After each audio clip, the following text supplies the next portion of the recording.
गुरुजनों की आज्ञा बहुत पावरफुल है। यदि हम उसमें अपने मन को जोड़ पाते हों तो फिर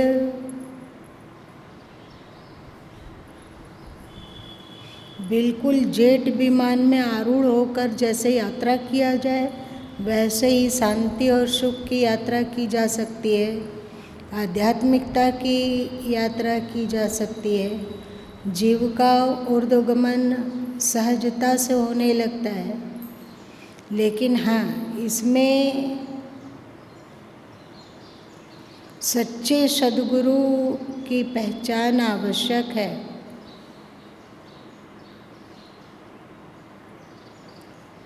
और जो गुरु लोग होते हैं जिनमें अध्यात्म की ऊर्जा थोड़ी प्रकट हुई है, वे जितने दिखते हैं उससे बहुत अधिक वे ओझल है, मतलब वे अदृश्य हैं।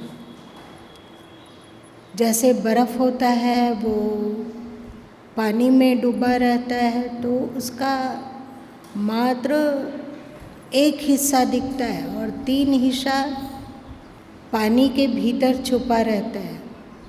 वैसे ही सद्गुरु होते हैं जिनको बाहर से हम जितना समझते हैं अथवा जितना देखते हैं उसके तुलना में उनके भीतर अनंत रहस्य है जो कि छुपे हुए, जिसे न देखा जा सकता है न जाना जा सकता। कभी कभी उसका अनुभव होता है शिष्यों को, जो सच्चे शिष्य है अथवा जिसमें शिष्यत्व है, तो कभी कभी थोड़ी बहुत सद्गुरु के वास्तविक स्वरूप की झलक मिलती है, पर फिर भी वे अनावरित नहीं होते, वे खुलते नहीं हैं। जैसे श्री कृष्ण अर्जुन के एक सामान्य मित्र थे, तभी उनको सारथी बनने के लिए अर्जुन ने कहा और आदेश दिया कि दोनों सेनाओं के मध्य में रथ को ले चलो, जबकि आज्ञा देने का अधिकार कृष्ण को था, अर्जुन को नहीं। पर अर्जुन उन्हें मात्र मित्र समझा, अर्जुन उन्हें मात्र अपना सहयोगी समझा। दोनों में दोस्ती है, लगाव है एक दूसरे के प्रति, बस इतना ही वो समझा। श्री कृष्ण के भीतर कुछ अनूठापन भी है, इससे अर्जुन अनभिज्ञ था। पर जब गीता का उपदेश प्रारंभ हुआ और श्री कृष्ण रहस्य परत दर परत रहस्यों को खोलने लग गए तो अर्जुन को ग्लानि हुई कि ये हमने क्या किया, ये तो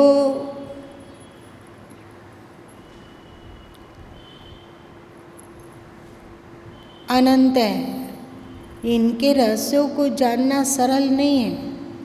तब वो ग्लानिपूर्वक कहने लगा कि मैंने आपको कभी मित्र कहा, कभी दोस्त कहा, कभी कुछ कुछ आज्ञा दिया, तुम्हारे साथ खेलते हुए, तुम्हारे साथ रहते हुए, खाते पीते हुए, शयन करते हुए अनेक बार मैंने आपका अपमान किया, उन सब के लिए हमें क्षमा करें। ये अर्जुन ऐसा कहने लगा। उसी तरह जो भी सद्गुरु हैं उनका 3 हिस्सा छुपा हुआ है। जब तक वे धरती पर रहते हैं तो अधिकतर संत ऐसे होते हैं कि अपनी उर्मियों को छुपा के रखते हैं।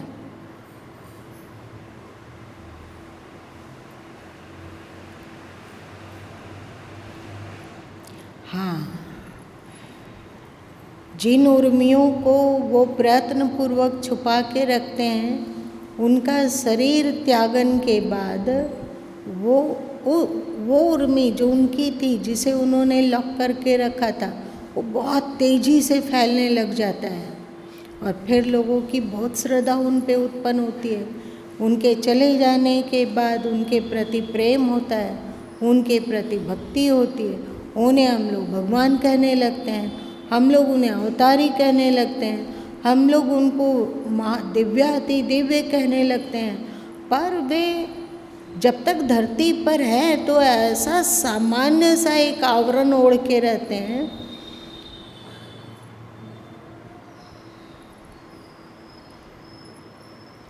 जानबूझ के जड़ होए रहे, पला ना पकड़े कोई, सदगुरु कबीर साहब ने कहा ना। इसके पीछे उनका तथ्य यही है कि वे जड़ की तरह, बेवकूफ़ की तरह बनकर धरती पर रहें, जिससे बेमतलब के लोगों की भीड़ उनके पास जमा ना होते रहे, और वे अपने कार्य को, जो भी उनका कार्य है, उनका कार्य क्या, विश्व का हित करना, विश्व में कल्याणकारी ऊर्जा का संप्रेषण करना, वे करते रह पाते हैं।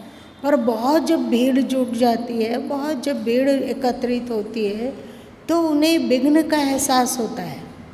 इसलिए प्रयत्नपूर्वक सद्गुरु लोग अपनी उष्मा को, अपनी ऊर्जा को लॉक करके रखते हैं।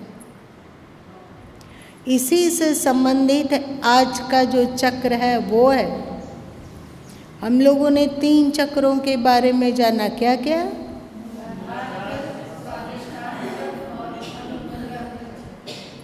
मणिपूरक चक्र। आज हम लोग का कौन सा चक्र है? इस बात को भली भांति सबने जाना कि हमारा जो मस्तिष्क है वो एक साथ ग्रहण करने वाला और देने वाला दोनों है। तो जो ब्रह्मांडीय ऊर्जा है, विस्तृत ऊर्जा, सिर एक एंटीना है जिसको कि विस्तृत ऊर्जा में से जो इस सिर के अनुकूल होता है उस तरह की ऊर्जा को वो ग्रहण करता है और फिर उसे डिस्ट्रीब्यूट भी कर देता है, शरीर में बांट देता है। वहाँ से जो ऊर्जा उतरती है वो सहस्त्रार चक्र में, आज्ञा चक्र में, विशुद्ध चक्र में, अनाहत चक्र में, स्वाधिष्ठान चक्र में, मणिपूरक चक्र में और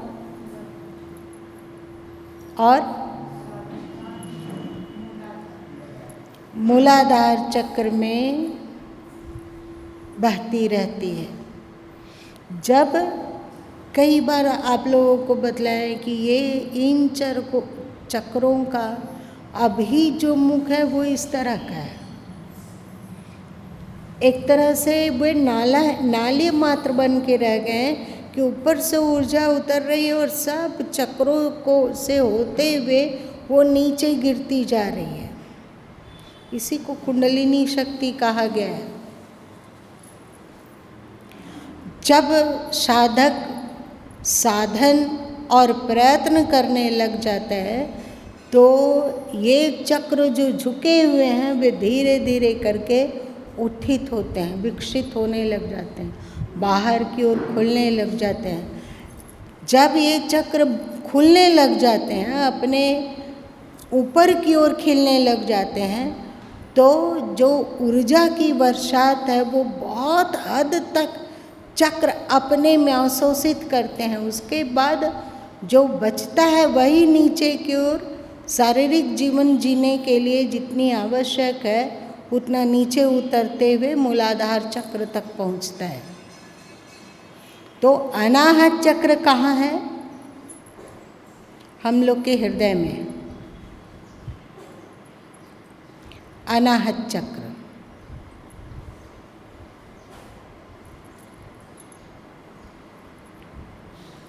और इस चक्र में हमारे ऋषियों ने 12 पंखुड़ियाँ बतलाई। इस चक्र का रंग हरापन लिए हुए हमारे ऋषियों ने वर्णन किया।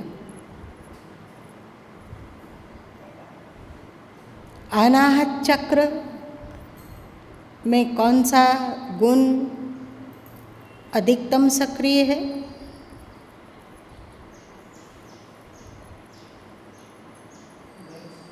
रजगुण बताया गया था ना कि नीचे का 2 चक्र, फिर मणिपूरक चक्र और अनाहत चक्र और विशुद्ध चक्र, ये 3 रजगुण। इस अनाहत चक्र में वायु तत्व प्रमुख है, मूलाधार चक्र में पृथ्वी तत्व है, स्वादिष्ठान चक्र में जल तत्व है, मणिपूरक चक्र में अग्नि तत्व विशेष रूप से सक्रिय है और अनाहत चक्र में वायु विशेष रूप से सक्रिय है, वायु तत्व है। अनाहत मतलब क्या होता है? ध्वनि। अभी अनाहत चक्र को समझने की क्षमता हम लोगों में नहीं है। अभी क्या है कि हम लोग आहत चक्रों ध्वनि के बारे में जानते हैं।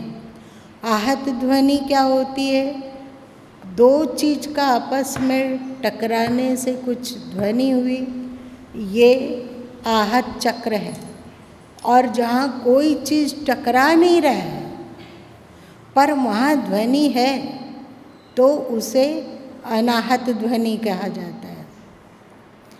तो हृदय चक्र से अनाहत ध्वनि का आरंभ होता है और वायु तत्व के रहने के कारण, इस चक्र में वायु की प्रमुखता रहने के कारण इस चक्र में चंचलता बहुत है। 12 पंखुड़ियों वाले इस चक्र में 2 त्रिभुज हमारे योग शास्त्रों में वर्णित है। एक का मुख, त्रिभुज का मुख नीचे की ओर है और एक त्रिभुज का मुख ऊपर की ओर है और इस चक्र में सक्रियता बहुत है। पंखुड़ियाँ जिस दिशा में घूमती है उससे विपरीत दिशा में ये दोनों त्रिभुज घूमते रहते हैं और यही मन का, पिंडी मन का वास है जो कि चंचलता का प्रतीक है। और इसे दर्शाने वाला कि इस चक्र का स्वभाव कैसा है, हमारे पूर्वज बोलते हैं बिल्कुल हिरन के तरीके से, हरिण के तरीके से। जैसे हरिण का दौड़ने की क्षमता, भागने की क्षमता, एक साथ अभी सामने भाग रहा और कब किनारे की ओर मुड़ा और उस ओर भागने लग जाएगा इसका कोई ठिकाना नहीं है। वैसे ही इस चक्र में अवस्थित मन इत्यादि इतना चंचल है क्योंकि हवा है, हवा में गति उसका प्रमुख गुण है। तो इस चक्र में अवस्थित मन भी बिल्कुल चंचल बना रहता है और साथ साथ में चक्र भी विपरीत दिशा में, चक्र और कमल की पंखुड़ियाँ विपरीत दिशा में घूमते रहने के कारण वह बहुत गति है। सामान्य रूप से एक संसारी व्यक्ति के लिए यह चक्र चंचलता से भरने वाला है। अभी ये सोच रहा है, दूसरे पल में कुछ और सोचा, तीसरे पल में कुछ और सोचा। चंचलता उसका प्रमुख स्वभाव बना हुआ रहता है, चंचल बना रहता है वो। और इसमें भी गुण है, रजगुण है तो 50% रजगुण और 25% तमगुण और 25% सत्वगुण की स्थिति इस चक्र में है। जो व्यक्ति इस चक्र के तमस गुण में जीने लग जाता है उसका क्रोध उसके कंट्रोल में नहीं रहता है। तमस का गुण, जब इस चक्र में तमस सक्रिय रहता है तो जिसके जीवन में इस चक्र का तमस पावरफुल है तो उसका क्रोध कंट्रोल के बाहर है। छोटी छोटी बातों में वह लड़ने झगड़ने के लिए तैयार रहता है, क्रोध करना और उसकी भयावह भयावह आँखें और उसका तीखा चेहरा बताता है कि इस व्यक्ति का अनाहत चक्र रुग्ण है, अनाहत चक्र रुग्ण है। और उस अनाहत चक्र के वो तमस वाले हिस्से में जीने वाला व्यक्ति है। और एक बात आप लोग ध्यान दो कि जिसके जीवन में बहुत अधिक क्रोध है, बहुत अधिक जल जल करता रहता है, बहुत अधिक चिढ़ता रहता है, छोटी छोटी बात में अपने अतिरिक्त वो और किसी को महत्व ही नहीं देता है, सोचता है कि वो चाहे किसी के अनुकूल चले या ना चले पर पूरी दुनिया उसके अनुकूल चले, ऐसी इसकी इच्छा होती है। किसी से वह अपना तालमेल बैठाने की कोशिश करे या ना करे पर पूरी दुनिया उसे तालमेल बैठाने की कोशिश करे। वो दूसरों की कुछ सुने या ना सुने, दूसरे के सुख का ध्यान रखे या ना रखे, ऐसे लोगों की इच्छा होती है कि पूरी दुनिया उसके सुख का ध्यान रखे। ऐसे व्यक्ति में चंचलता बहुत, क्रोध बहुत, चंचलता बहुत, खाने पीने का स्वाद, लोलुपता दुनिया से बाहर। उसके भीतर ईर्ष्या का भी प्रादुर्भाव इसी अनाहत चक्र के तमोगुण वाले हिस्से में होता है। ईर्ष्या, उसे अपने जीवन से संतोष नहीं होता है। उसे यदि एक पंगत में खाने के लिए बैठाया जाए तो उसके थाली में क्या है, इसको देखने की तुलना में वो दूसरे की थालियों को चेक करता है कि किसके थाली में क्या क्या खाने का चीज़ है, और उसकी थाली में वो खाने वाला चीज़ क्यों नहीं आया। अगले की थाली में अमुक चीज़ गया तो फिर उसके थाली में वो अमुक चीज़ क्यों नहीं आया, ये सोचकर वो बहुत अधिक अंदर कुढ़ता है, क्षुब्ध होता है, क्रोध करता है।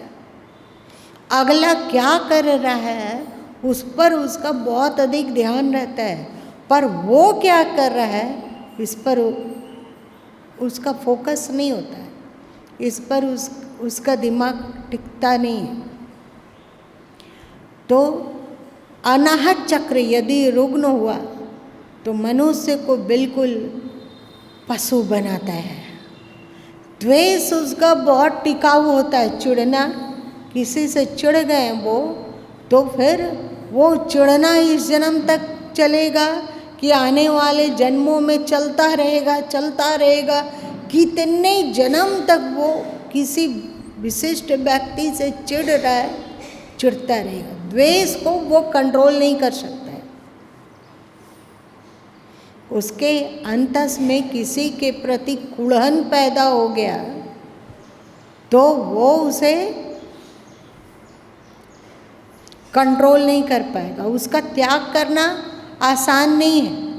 अपनी इच्छाओं का इतना अधिक आग्रह होता है, उसे अपनी इच्छाओं का इतना अधिक आग्रह होता है कि यदि उसके परिवार वाले भी उसकी इच्छा के अनुरूप नहीं कर पाए तो वो विस्फोटक रूप धारण कर लेता है कि उसकी इच्छा पूरी क्यों नहीं हो रही है।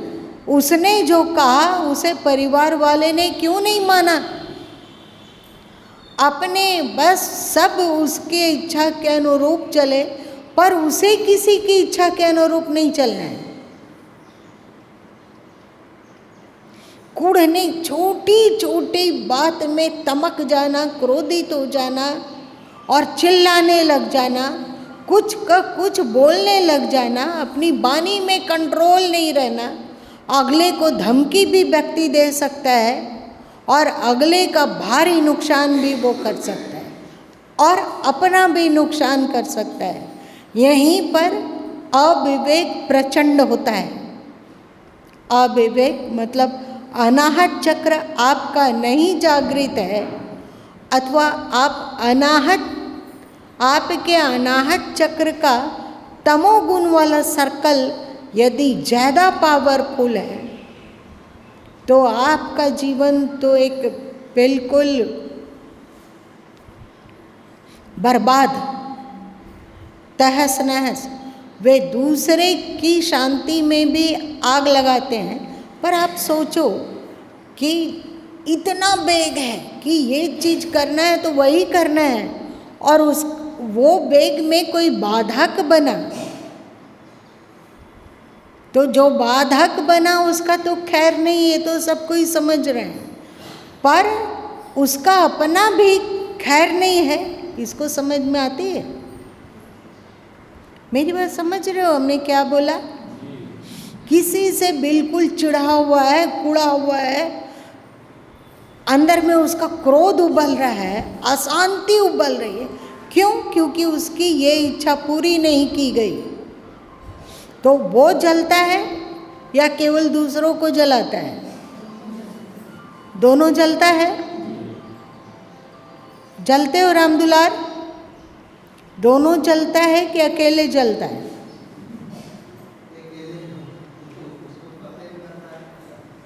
अच्छा, बहुत बार ऐसा, ठीक है, बहुत बार ऐसा होता है कि हम कुड़े हुए हैं, चिड़े हुए हैं, वो जिससे कुड़े चिड़े हुए अगले को पता नहीं है, लेकिन क्योंकि कूड़ान और क्षोभ और चिड़चिड़ापन हमारे भीतर में, तो ये सोचो कि एक आत्महत्या है। अपने संस्कारों को हम तिल तिल करके नष्ट करते हैं, अपनी शांति को हम बर्बाद करते हैं, हमारे भीतर सुख का उद्भव होता ही नहीं है, हमेशा हम खार खाए बैठे रहते हैं। हर चीज में वो अपनी इच्छा थोपता है, चाहे कुछ भी हो, चाहे खाना पीना है तो उसकी इच्छा पूरी होना चाहिए। रिश्ते हैं, इसको ये अभी करने का मन है, ये नहीं करने का मन है, तो उसकी इच्छा प्रमुख होती है। किसी से रिश्ता निभाने की बात, तो अगला को निभाने और ना निभाने का अधिकार नहीं, हम अपने अधिकार देखेंगे कि हम यहाँ रिश्ता निभाएं या नहीं निभाएं। वहाँ पर भी उसका इच्छा ही प्रमुख होता है। यदि वो गुरु से जुड़ रहे हैं अथवा ईश्वर से जुड़ रहे हैं अथवा अध्यात्म से भी जुड़ रहे हैं, तो वहाँ भी शर्त है कि गुरु हमारे अनुकूल हमको बोले या नहीं बोले। यदि गुरु उनके अनुकूल नहीं बोलते हैं तो वहाँ भी उनका मन उचट जाता है, और वे ऐसा व्यक्ति केवल अपने आप को ही सर्वे सर्वा समझता है, अपने आप के अतिरिक्त उसके लिए और किसी का कुछ भी कीमत नहीं है। ऐसा यदि है तो समझो कि आपका अनाहत चक्र रुग्ण है, और अनाहत चक्र का जो तमस हिस्सा है वो सक्रिय है। रजस भी, जहाँ तम है वहाँ रज है।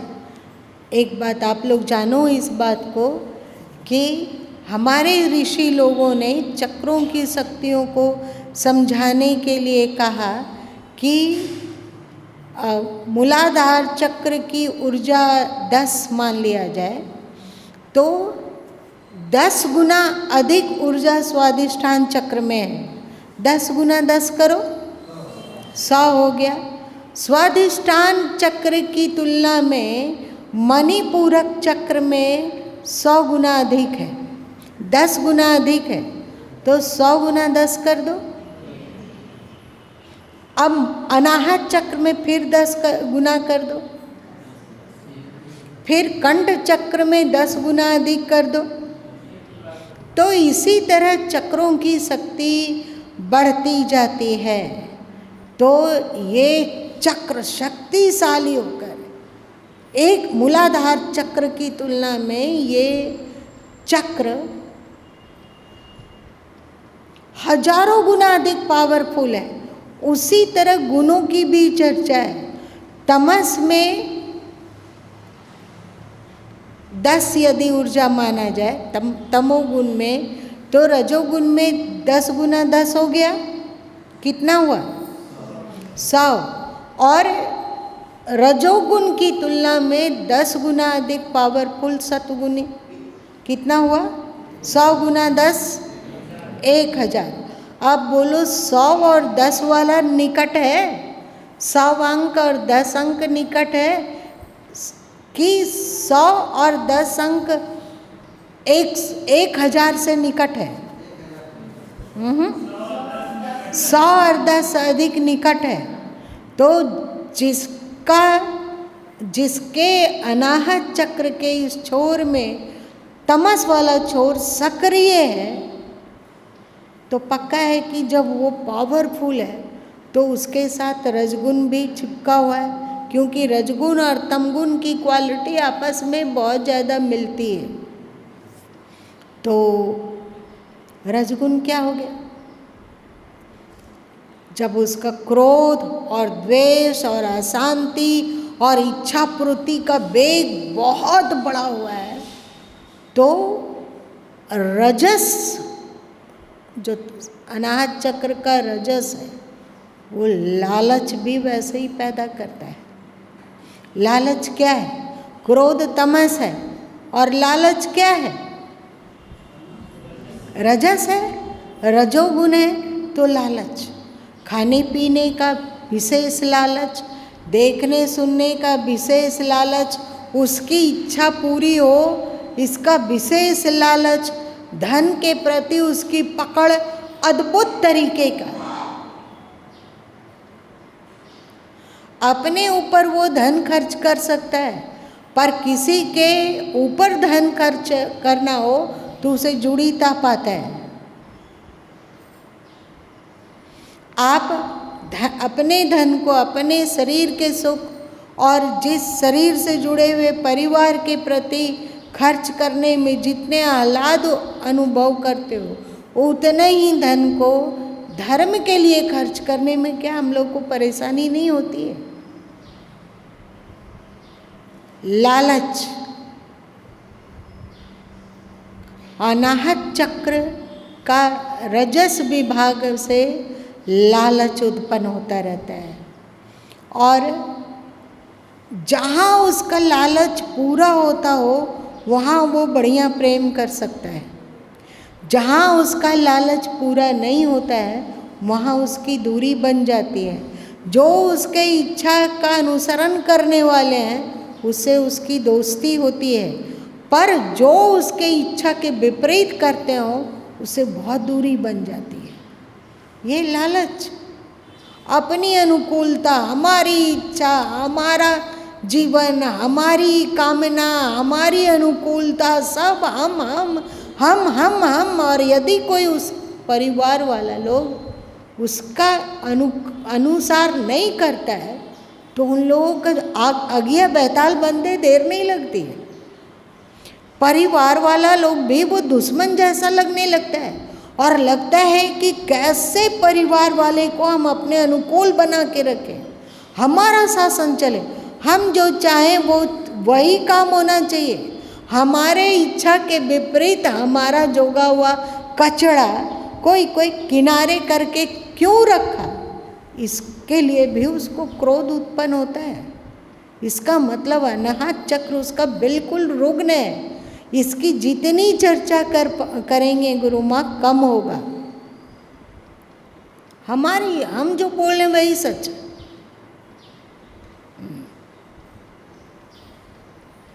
चाहे धन के प्रति पकड़ हो, चाहे कामनाओं के प्रति पकड़ हो, चाहे अपना पागलपन का स्वभाव के प्रति पकड़ हो, वो छोड़ ही नहीं पाता है। बार बार रजस और तमस के चक्रव्यूह में ही वो घूमता रहता है, चंचल बना रहता है, उसे स्थिर रहना पसंद नहीं होता है। समझ गए? अनाहत चक्र के रजस और तमस को समझे। अनाहत चक्र का रजस और तमस को आप जान ही रहे हैं। इस मेन प्रमुख रूप से आप जानिए कि अनाहत चक्र में प्रमुख गुण कौन सा है? वो है प्रेम।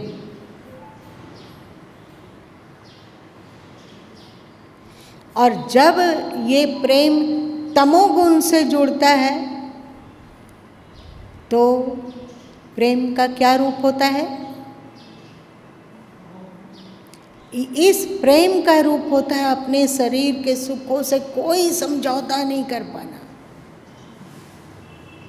उसे सबसे प्रचंड प्रेम अपने शरीर से, अपनी कामनाओं से, अपने ऐन्द्रिक इच्छाओं से, उसे ये देखने का मन है, उसे ये सुनने का मन है, उसे ये खाने का मन है, ऐसा उसके साथ होना चाहिए। अपने ही इर्द गिर्द व्यक्ति चक्कर काटने लगता है, उसका अपना सुख सबसे बड़ा सुख है। दूसरे के लिए वे अपने सुखों को त्याग करने में बहुत कठिनाई समझ आने लगती है उसका। ये प्रेम तमस में जुड़कर देहाध्यास अथवा देह लोलुपता अथवा देह में, अपने देह में प्रचंड आसक्ति के रूप में यह प्रकट होता है। समझ में आई बात? और जब यह प्रेम लालच से जुड़ जाता है तो फिर क्या होता है? कंजूसी, सुंभपना, सब चीज जोगो, सब चीज जोगो, सब चीज जोगो, उसका उपयोग नहीं। कभी कभी हम अपना द्वार खोलेंगे और अपने ऊपर जो जरूरत रहा उसको भी करने में उसकी नानी मरती है। वो विशेष रूप से जमा करके रखना चाहता है। तो वही प्रेम रजस में उतरने पर लालच का रूप लेता है। और यही प्रेम अनाहत चक्र का जो मूल गुण है प्रेम, वो जब सत्व से जुड़ता है, सत्व गुण से जुड़ता है तो भक्ति का उद्रेक होता है। भक्ति, अदृश्य के प्रति भक्ति, श्रेष्ठ के प्रति भक्ति, सद्वचनों सत्संग के प्रति भक्ति, सद्गुरु के प्रति भक्ति और ईश्वर के प्रति भक्ति। समझ में बात आई? समझ में बात आई? भक्ति बहुत बार ऐसा भी देखा गया है कि बहुत सारे ऐसे महापुरुष हो गए हैं जो जन्म लेने के बाद थोड़े से बड़े होने पर उसे भक्ति अपने आप प्रस्फुटित हो जाती है उसके भीतर, और वो प्रेम तो करता है, बहुत ज़्यादा प्रेम करता है, ऐसा लगता है कि उसका रोम रोम प्रेम ही है, पर वो प्रेम भक्ति बनी हुई है। जिसको ना देखा गया, ना जिसकी आवाज़ सुनी गई, ना जिसे बढ़िया से जाना जाता है, उस ईश्वर के प्रति भी प्रेम और दीवानगी अनाहत चक्र से ही उत्पन्न होता है। अनाहत चक्र का जब सत्वगुण वाला सर्कल जागृत रहता है, कम होता है, पर ऐसा होता है कि उस जन्म काल से ही अनाहत चक्र का सात्विक गुण वाला सर्कल सक्रिय है। बचपन से ही उसमें भक्ति होती है। जैसे प्रहलाद जी को किसी ने भक्ति का उपदेश नहीं दिया। ध्रुव जी को तो उनकी माँ सुनीति ने और नारद जी ने उपदेश दिया, पर प्रहलाद जी को किसी ने भक्ति का उपदेश नहीं दिया। पर उनकी भक्ति देखो, भक्ति के लिए वह कुछ भी सहने को तैयार है। वो अपने आप को अनजाने ही किसी अदृश्य सत्ता के प्रति, श्रेष्ठ सत्ता के प्रति समर्पित कर दिया। उसका साथ, उसकी स्मृति, उसका सुमिरन, उसके बारे में सोचना, उसे क्या अच्छा लगेगा, क्या अच्छा नहीं लगता है, थोड़ा बहुत कहीं से भी उसे कोई सूत्र मिल गया कि उस अस्तित्व को ये पसंद है, तो बाल काल से ही वो उस अस्तित्व के पसंद वाले तरफ दौड़ पड़ता है कि नहीं, ये हमारे प्रभु को पसंद है।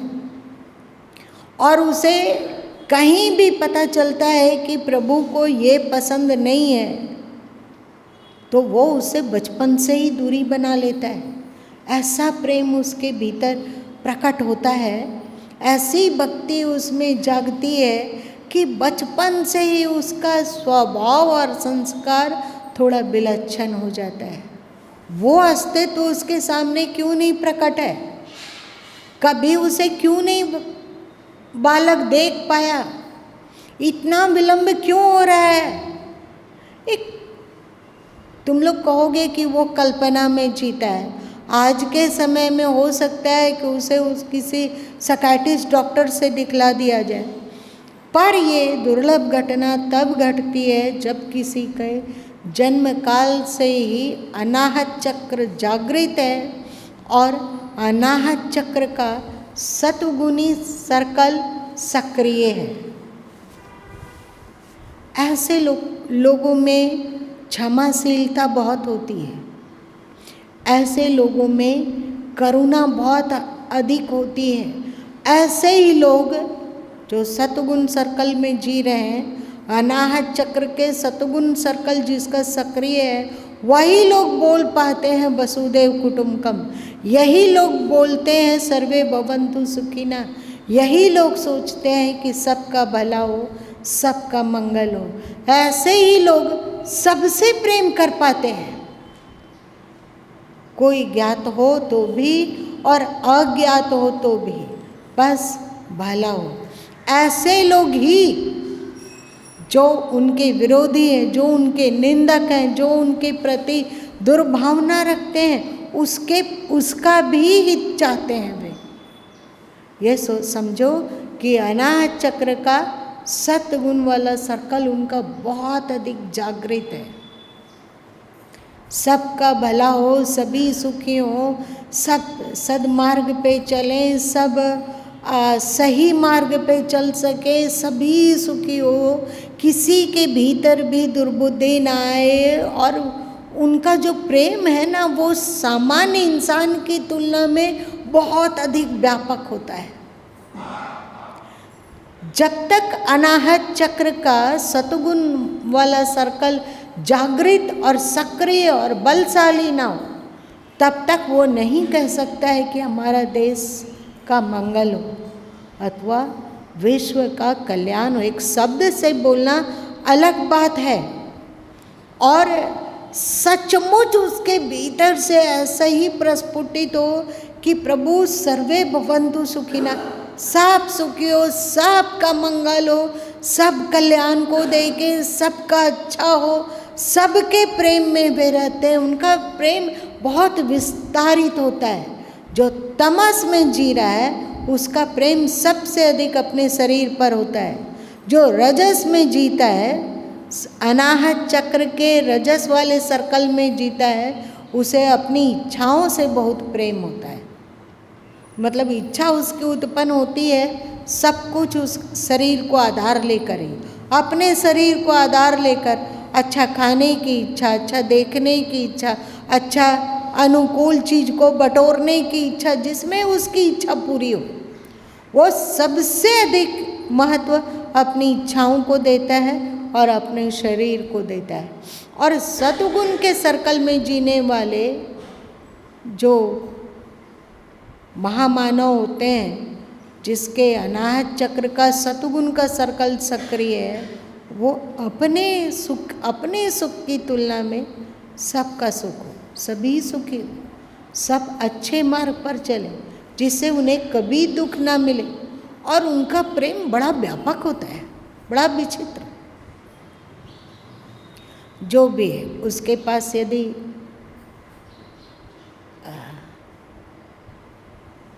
छिपकली भी आ जाए और उसके पैर से होकर गुजर रही हो, तो वो पैर को झटकेंगे तो, पर ये सोचते हुए कि उसको ज़्यादा चोट ना लगे। क्या कहते हो तुम लोग? वे इस तरह जीते, जो भी है उसके, जो भी आ जाए, चिड़िया आ जाए, कबूतर आ जाए, पशु पक्षी, कोई पशु आ जाए, कोई मनुष्य आ जाए, कोई आलोचक आ जाए, कोई प्रशंसक आ जाए, उसे देने के लिए मात्र प्रेम है उनके पास, है ना? है ना अद्भुत? वे सबका ही मंगल चाहते हैं।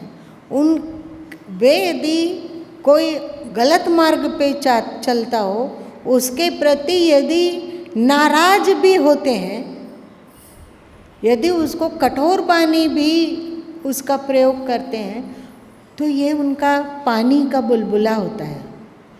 वे नाराज भी अपना स्वार्थ पूर्ति के लिए नहीं हो रहे हैं, वो नाराज भी होते हैं अगले के हित के लिए। ऐसा उनका दिलो दिमाग की बनावट होती है। ये हुआ अनाहत चक्र। और अनाहत चक्र का एक और मूल चीज है, वो है ध्वनि। अनाहत मतलब अभी हमने बताया ना कि बिना आघात का जो ध्वनि उत्पन्न हो रही है, वहाँ तक पहुँचने का ये द्वार है। आपके भीतर रक्त संचालन चल रहा है, रक्त और नाड़ी का आपस में घर्षण हो रहा है, और दिल अपने तरीके से उस रक्त का संशोधन करने के लिए संकुचित होती है, फैलती है। आकुंचन और प्रसारण हार्ट में चल रहा है या नहीं? चल रहा है ना, हार्ट में चल रहा है, तो उसमें भी एक ध्वनि की उत्पत्ति होती है, जो कि हम लोग का धड़कन है। आप सोचोगे कि हम अनाहत चक्र में से जो ध्वनि का द्वार है वहाँ तक कैसे पहुँचे, और हमारा अनाहत चक्र रुग्ण ना हो, हमारे अनाहत चक्र में तमोगुण और रजोगुण की प्रबलता ना रहे, प्रत्युत सतुगुण की प्रबलता रहे, और हमारा अनाहत चक्र जागृत हो, जिससे कि भक्ति का उद्रेक हो सके, जिससे कि व्यापक प्रेम हो, व्यापक प्रेम। इसके लिए साधन है, आप हृदय की ध्वनि पर ही मन को एकाग्र करने लग जाएं।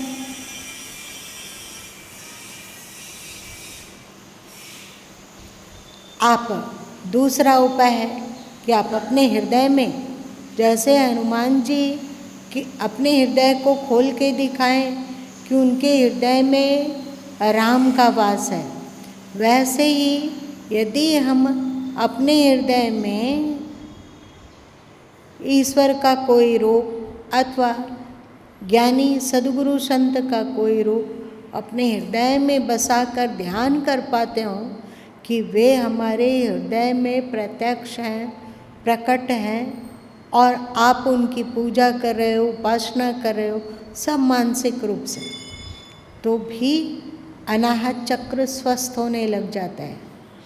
आप व्यापक श्रेष्ठता पर ध्यान केंद्रित करते हो और अपने देहाध्यास और देह की आसक्ति से ऊपर उठने की कोशिश करते हो, तो भी आपका अनाहत चक्र स्वस्थ होने लगता है। आप कीर्तन करते हो, भक्ति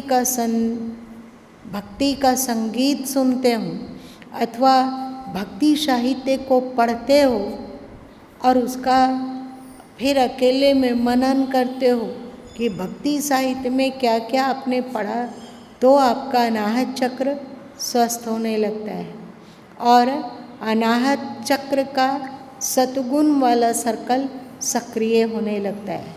जैसे जैसे आपका सतगुण गुण का सर्कल सक्रिय होगा, वैसे वैसे आप में तमस और रजस का सर्कल कमज़ोर पड़ता जाएगा, तो आप स्वाभाविक ही देहाध्यास से ऊपर उठने लगेंगे। मतलब मेरा देह, हमें ऐसा अच्छा लगता है, हमें ऐसा सोना अच्छा लगता है, हमें ये खाना अच्छा लगता है, हमें ये सुनना अच्छा लगता है, हमें ये पढ़ना, सब देहाध्यास और देह के प्रति जो जमावड़ा है, वो उसका फंदा, उसका कसाव कमज़ोर होने लगता है और आप अदिव्यता से दिव्यता की ओर बढ़ने लग जाते हैं। और यहीं पर अनेक ध्वनियों का अनुभव होता है, जैसे शंकर जी का डमरू,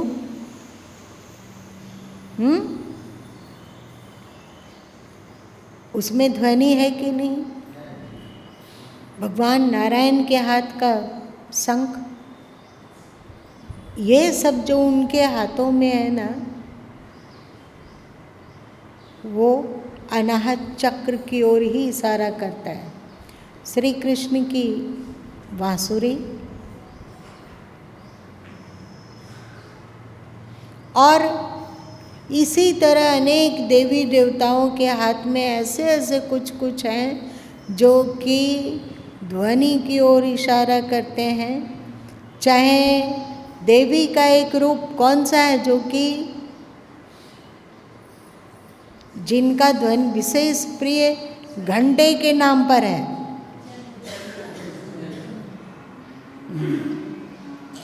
घंटे की निनाद, ये सब कुछ हृदय चक्र के जागृत होने पर सुनाई पड़ने लग जाते हैं। हृदय चक्र शक्तिशाली होकर जब जागृत होता है तो आप दिव्य गुणों को पकड़ने में, दिव्य ध्वनियों को पकड़ने में सक्षम हो जाते हैं और दिव्यत्व की अनुभूति आपको होने लग जाती है। आपको अध्यात्म के ही बहुत सारे पहलू खुलने लग जाते हैं। वे अद्भुत रहस्यों के जानकार होने लग जाते हैं। ऐसा कब होता है? जब अनाहत चक्र स्वस्थ हो और उसका सत्वगुण वाला सर्कल जागृत हो। उसके बाद तो फिर कहना ही क्या है, उसके बाद आप दौड़ते हुए अध्यात्म की ओर बढ़ सकते हैं। और यदि आप अपने अनाहत चक्र को स्वस्थ कर पाएँ, अनाहत चक्र को सक्रिय कर पाएँ, तो स्वाभाविक ही वहाँ से जो ऊर्जा गुजरेगी, मस्तिष्क से चरित होकर ऊर्जा अनाहत चक्र में आएगी, तो अनाहत चक्र से फिल्टर होकर ऊर्जा मणिपूरक चक्र में जाएगी और वही फिल्टर ऊर्जा स्वाधिष्ठान चक्र में भी जाएगी और साथ साथ में मूलाधार चक्र में भी जाएगी। और ये तीनों नीचे के जो तीनों चक्र हैं वे स्वस्थ होते जाएंगे और उनमें जो सतुगुण का हिस्सा वाला सर्किल है वो जागृत होने लगेगा। एक अनाहत चक्र को स्वस्थ कर लेने पर आपके नीचे के अनाहत चक्र से नीचे के तीनों चक्र भी स्वस्थ होंगे। मूलाधार चक्र, स्वाधिष्ठान चक्र और मणिपूरक चक्र, उनमें अवस्थित जो सतुगुण का सर्कल है वो जागृत होगा। इसीलिए तो चाहे तुलसीदास जी हों या कबीर साहब हों या अन्य संत महापुरुष हों, वे सब के सब भक्ति की चर्चा करते हुए और भक्ति का गुण गाते हुए थकते नहीं हैं। इसलिए भक्ति का इतना महत्व है। यदि हम हृदय में भक्ति को प्रकाशित कर पाएँ, और आपको पता है जैसे ही आपकी भक्ति जागती है वैसे ही आपका शरीर महत्वहीन हो जाता है। आपको नहीं पता क्या? आपके शरीर में कोई कष्ट है, कोई दर्द है, कोई रोग है, कोई पीड़ा है, तो आप भले उसका उपचार कराओगे पर सोचोगे प्रभु की जो मर्जी। ये तो उनका है, जीवन तो उनका है, ये शरीर उनका है। जो इस शरीर के प्रति कर्तव्य है वो किया जा रहा है, बाकी हे प्रभु आपकी इच्छा पूरी हो।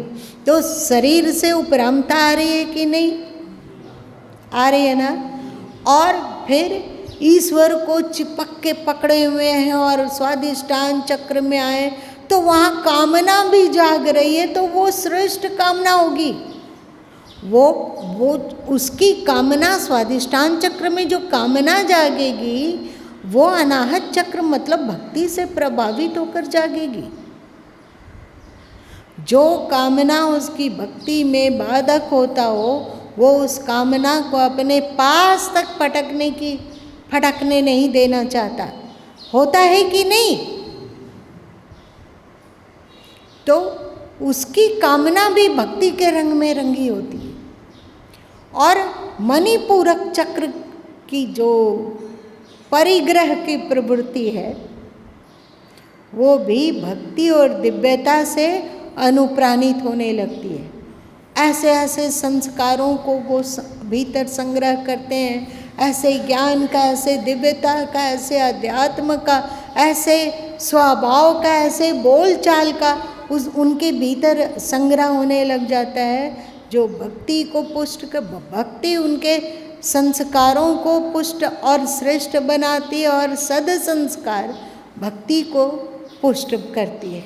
इस तरह अनाहत चक्र में रहने वाला व्यक्ति एक अद्भुत खुमारी में भर जाता है और उसे एक अद्भुत शांति और सुख की अनुभूति होती है। समय ज़्यादा हो गया, लेकिन क्या आपने अनाहत चक्र को समझा? समझ में सबको अनाहत चक्र आई और उसे कैसे जागृत किया जाए उसका इक्का दुक्का सूत्र भी आपको मिला। अब आगे की बात, आगे जो आगे ईश्वर की मर्जी।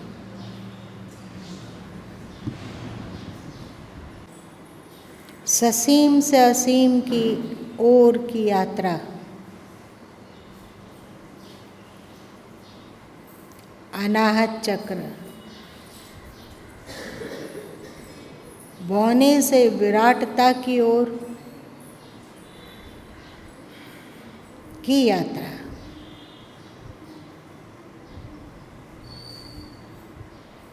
देह से ईश्वर की ओर। आज इतनी